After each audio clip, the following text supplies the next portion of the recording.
In this tutorial, I'm going to show you how to use the Canvas inbox.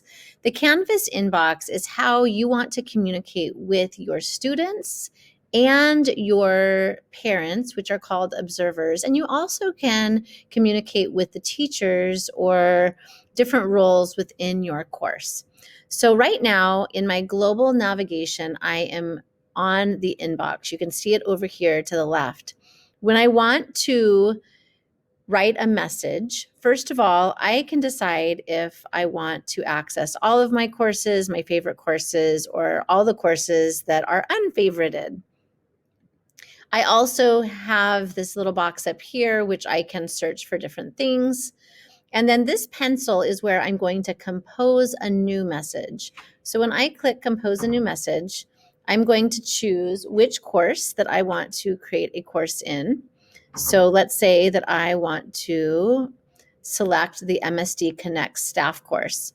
Now, when I go to the people, this little icon over to the right, all of the people in that course, and I click on it, it is going to ask me if I want to send this to the teachers that are in that course, the students, or the observers that are in that course. You can see I have 2,386 people in this course because it has been sent to all of the staff in our district.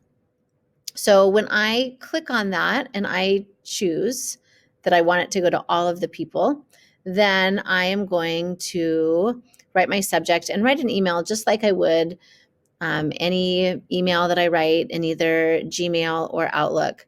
I also can attach something if I wanted to grab something from my computer. And I can also either record media straight from the email inbox, or I can upload something, either audio or video file.